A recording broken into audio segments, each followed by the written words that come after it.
आपने एक मुहावरा तो सुना ही होगा कि भिखारी के हाथ में सोने का लोटा ही क्यों ना दे दो, लेकिन वो मांगेगा फिर भी भीख ही। कुछ ऐसी ही हालत हो गई है जनरेशन जेड की।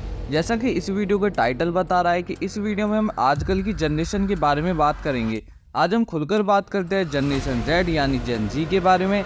अब मेरे को पता है कि इस वीडियो में मेरे को बहुत ही ज़्यादा हेट मिलने वाला है, लेकिन फिर भी मैं इस वीडियो में तुरंत बताऊंगा। तो अगर कोई ऑफेंड हो रहा हो तो वो इस वीडियो को छोड़कर जा सकता है। एंड अगर किसी को सच्ची में प्रॉब्लम को डेप्थ में समझना है और इसमें चेंज लाना है तो मेरे दोस्तों आपका स्वागत है और शुरू करते हैं हम अपनी आज की इस वीडियो को। जिन लोगों को जेन जी का मतलब नहीं पता उन लोगों के लिए बता दो कि जेन जी उन लोगों को कहा जाता है जो 1996 टू 2010 बॉर्न है, यानी 2024 के हिसाब से लगाए तो 14 से 28 साल के लोगों को जेन जी कहा जाएगा। अब चलिए समय में थोड़ा पीछे चलते हैं और चलते हैं अपने माँ बापों की जनरेशन में। ये लोग उन जमाने में जिया करते थे जब जिंदगी सिंपल थी लेकिन वैल्यू सबसे बड़ी थी। आपने अपने मदर फादर को ये कहते हुए जरूर सुना होगा कि अरे तुम कुछ भी नहीं सुनते हो, बल्कि हमारे तो हमारे पिताजी के सामने खड़े होने की हिम्मत भी नहीं होती थी। अब आपको लगता है कि ये इसलिए था क्योंकि उस समय पर माँ बाप बहुत ही ज्यादा मारा पीटा करते थे अपने बच्चों को, लेकिन आप गलत हो क्योंकि इस डर के पीछे पिटाई का बहुत ही छोटा रोल था, बल्कि उस टाइम में ये बच्चों का अपने माँ बापों के प्रति सम्मान था कि जुबान से एक अक्षर न निकला और बच्चे तुरंत अपने माँ बापों का कहा पूरा करने में लग जाते थे। अगर हम आज की बात करें तो पहले तो आप लोगों के मदर फादर आपसे इतना कुछ कहते नहीं होंगे, और अगर कुछ कह भी देते होंगे तो आपके दिमाग में ये जरूर आता होगा कि ये हमेशा मेरे से हर काम की कहते रहते हैं। और ये वो पॉइंट है जहाँ पर फर्क क्रिएट होता है। आपने अपने घर पर अपनी मम्मी को कई मल्टीटास्किंग एक साथ करते हुए देखा होगा। क्या आपने कभी ये सोचा है कि वो इतना ज्यादा काम कैसे कर पाती हैं? That is habit of hard work. उन्हें मेहनत करनी आती है। वहीं आजकल के टीनेजरों का क्या रूटीन हो रखा है, सुबह उठे, स्कूल गए, फोन चलाया और फिर सो गए। उस टाइम में हार्ड वर्क, कमिटमेंट और एक सेंस ऑफ ड्यूटी थी। अगर उनको काम दे दिया तो वो उसको कर ही रहते थे। परिवार का हर सदस्य अपनी जिम्मेदारियों को समझता था और इस प्रकार एक घर चलता था। जब लोग कम में रहना जानते थे, आपने अपने फादर को कई बार ये कहते हुए सुना होगा कि हमारे टाइम पे तो बहुत ज्यादा बिजली जाती थी, पानी के लिए भी बहुत दूर जाना पड़ता था, मगर आप मुझे बताइए हम कितनी देर इलेक्ट्रिसिटी के बगैर रह सकते हैं। उन्होंने बिना किसी टेक्नोलॉजी के दुनिया को देखा है। सोशल मीडिया का तो ऐसे भी नहीं था। लोग अपना ज्यादातर टाइम खेलने में बिताते थे, एक दूसरे से बातचीत करने में बिताते थे, जिसके कारण रिश्तों की डोर मजबूत रहती थी। जिंदगी में स्ट्रगल ज्यादा था पर सेटिस्फेक्शन भी उस स्ट्रगल से ही मिलता था। अब आते हैं हमारी तरफ जेन जी। आज हम सोशल मीडिया पर ज्यादा है और असल जिंदगी में कम। अगर हम अपने दोस्तों से भी बात करते हैं तो वो बातें ऐसी होती है जिनका कोई सेंस नहीं होता, टोटल टाइम वेस्ट। एक मॉडर्न फैमिली के घर का पता है क्या सिनेरियो होता है? अगर एक साथ 4 लोग बैठे हुए तो चारों अपने फोन पर ही लगे होंगे। 10th के बाद एक ऐसी एज होती है जिसमें इंसान को डिसाइड कर लेना चाहिए कि उसको अपनी लाइफ में क्या करना है, लेकिन इस एज में हम क्या कर रहे हैं? इंस्टाग्राम पर स्टोरियाँ लगा रहे हैं, स्नैपचैट पर स्नैप शेयर कर रहे हैं, गंदे कामों में पड़ रहे हैं।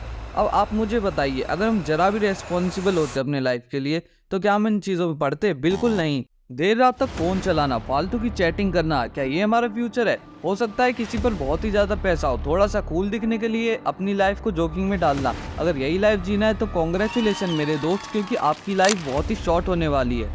कुछ लोगों से इन्फ्लुएंस होकर गंदे कामों में पड़ना इज नॉट राइट। अगर आपको वाकई में किसी से इन्फ्लुएंस होना है तो ऐसे लोगों से होइए जिससे आपकी लाइफ में ग्रोथ हो। बात करें हमारे पेशेंस लेवल की तो वो तो 0 हो चुका है। जो भी चीज़ चाहिए अभी चाहिए, fast food, fast relationship, fast fashion, वरना इंटरेस्ट खत्म। अगर हम अपने ईगो पे जाते हैं तो हमारा ईगो तो इतना बड़ा हो चुका है कि हमें भी नहीं पता, अरे उसने मुझे ये कैसे कह दिया, अरे उसने मुझे हाथ कैसे लगा दिया, बिना ये सोचे समझे कि कहीं गलती आपकी तो नहीं थी। आज के टाइम में एक और चीज हो रही है, हमारी जनरेशन का वेस्टर्न कल्चर को फॉलो करना, उनकी लाइफस्टाइल, उनके कपड़े, उनके एटीट्यूड को फॉलो करना। हमारे सनातन धर्म में स्त्री को लक्ष्मी माता का रूप बताया है, लेकिन आज वो स्त्री क्या कर रही है? बारिश में जाकर दारू सुट्टा फूक रही है। अब मैं जेंडर पर बात नहीं कर रहा हूँ, अगर ये चीज एक लड़का कर रहा होता तो वो भी उतना ही गलत होता। कहने का मतलब ये है कि हम अपने इतिहास, अपनी संस्कृति को जाने बगैर एक ऐसे कुएं में गिरते जा रहे हैं जिसका कोई अंत नहीं। दूसरी तरफ वेस्ट के जो लोग हैं वो हमारी संस्कृति को अपना रहे हैं, हमारी वैल्यूज को सीख रहे हैं, उन्हें अपनी लाइफ में उतार रहे हैं, और हमारे सामने सोना रखा है फिर भी हम कूड़े को उठा रहे हैं। अब मैं कोई सनातनी गुरु नहीं, लेकिन इतना जरूर कह सकता हूँ कि हमें अपने इतिहास को जानना चाहिए। वो अमृत है, ना कि एक ऐसी फेक दुनिया में फंस के रह जाए जिससे हमारे और हमारे माँ बाप दोनों का जीवन बर्बाद हो। पैसा, जो कि हम सबका फेवरेट टॉपिक है, आज की जनरेशन इसके पीछे पागल है। और सही बात है, पागल होना भी चाहिए, लेकिन उस कागज के टुकड़े के पीछे नहीं, बल्कि पैसे को समझने के लिए पागल होना चाहिए। आज के ज़माने में सबसे बड़ा रुपया कहना गलत नहीं, लेकिन क्या आपको वाकई लगता है कि सिर्फ पैसे पर फोकस करने से हम पैसा कमा लेंगे? For example, Mark Zuckerberg, Bill Gates, Elon Musk, हर पैसे वाले इंसान ने पैसे से ज्यादा वैल्यू क्रिएट करने पर ध्यान दिया। हमारी जनरेशन आखिर पैसा क्यों चाहती है? सिर्फ एक बुलेट और गाड़ी के लिए? चलिए, आपने वो खरीद भी ली, लेकिन वो तो हर साल डेप्रिसिएट होती रहेगी ना, और लालच कभी खत्म नहीं होता। पैसा एक ऐसा रिसोर्स है जो हमें लालची बनाता है, कुछ सही या फिर कुछ गलत, ज्यादातर गलत करने पर मजबूर करता है। आज के 18 से 28 साल के इंसान के लिए पैसा ही सब कुछ है, जो कि सही नहीं। हमारी चारों तरफ इतनी चीजें हैं, जैसे गाड़ी, बंगला, ऐशो आराम की जिंदगी, कि हम एक अंधी रेस में भागे जा रहे हैं। पैसे से बड़ा परिवार। अगर आपके पास बहुत पैसा हो लेकिन आपके साथ कोई परिवार ना हो उसको एंजॉय करने के लिए, तो बताइए क्या वो अच्छा है? एक हाइपोथेटिकल सिचुएशन लेते हैं। मान लीजिए आप इस दुनिया के आखिरी इंसान है, लेकिन आप पे अपार संपत्ति है, बहुत पैसा है। अब मुझे बताइए आप क्या करेंगे इतने सारे पैसे का? जब ये जनरेशन खाली अपने लिए नहीं बल्कि दुनिया को वैल्यू सर्व करने के बारे में सोचेगी, तो वो खुशी किसी भी खुशी से बढ़कर ज्यादा है। इस सच को डिनाई नहीं किया जा सकता कि हर काम पैसे से होता है। इतना कंपटीशन बढ़ गया है कि सबको ऊपर जाना है, लेकिन हम ऊपर जाने की बजाय एंट्रेंस में ही फंस के रह जाते हैं। पैसे को समझो और उसका सही उपयोग करो। हमारी जनरेशन की एक और प्रॉब्लम है, हर चीज में महानता दिखाना, एक्सपर्ट बनना। अरे तुझे कुछ नहीं पता, सब मेरे को पता है। अगर कोई मेहनत से आगे बढ़ गया तो उसको तो क्रिटिसाइज करेंगे, और जो लोग उल्टे सीधे काम करते हैं उनको सपोर्ट करेंगे, नॉनसेंस हरकतों को प्रमोट कर देंगे। किसी को कमेंट कर दिया, एक दो ट्वीट डाल दिए और दुनिया बदल दी, और अगले दिन वही हरकतें शुरू। रियलिटी है कि हम अपनी लाइफ में वो वैल्यूज खुद फॉलो नहीं करते जो दूसरों को सिखा रहे हैं। हिपोक्रेसी का लेवल तो इतना हाई हो गया है कि हम असली प्रॉब्लम को फेस करने से डर रहे हैं। Blaming others. अरे मेरे माँ बाप तो ऐसे थे, उन्होंने मेरे को कभी समझा ही नहीं, इसलिए मैं पीछे रह गया। हमारा तो एजुकेशन सिस्टम ही खराब है। हमारे देश में एम्प्लॉयमेंट नहीं, सरकार को कुछ करना चाहिए। हमेशा से दूसरों को ब्लेम करते आए हैं, कभी अपनी लाइफ का कंट्रोल अपने हाथों में नहीं लिया। अरे जब तुम्हारे खुद के कुछ गोल नहीं थे, जब तुम्हें सीरियस होना चाहिए था, जब तुम मौज कर रहे थे, लेकिन एकदम तुम्हें याद आता है कि अरे मुझे तो लाइफ में ये करना है, लेकिन तब तक बहुत देर हो चुकी होती है। फिर आप सरकार, पेरेंट्स, देश को ब्लेम करना स्टार्ट करते हैं। लेकिन क्यों?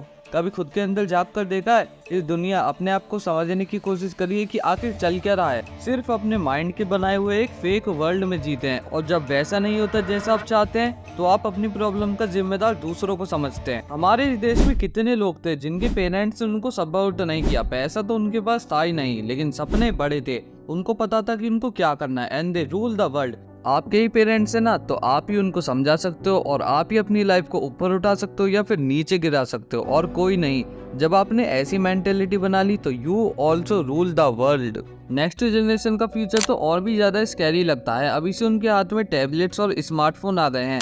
इंडियन एक्सप्रेस की रिपोर्ट के अनुसार 43% ऑफ चिल्ड्रन जिनकी 2.5 ईयर से लेकर 6 साल है, उनको पुअर आईसाइट है, एंड विद 1/5 को तो इमीडिएटली चश्मों की जरूरत है। जल्दी मोबाइल हाथ में आने की वजह से उनका इमोशनल और सोशल डेवलपमेंट खत्म हो गया है। बाहर खेलने की बजाय वो मोबाइल में गेम्स खेलना ज्यादा पसंद करते हैं, जिसके कारण वो गलत चीजों का शिकार हो रहे हैं, जैसे बैटिंग ऐप, फेक गुरु का शिकार हो रहे हैं।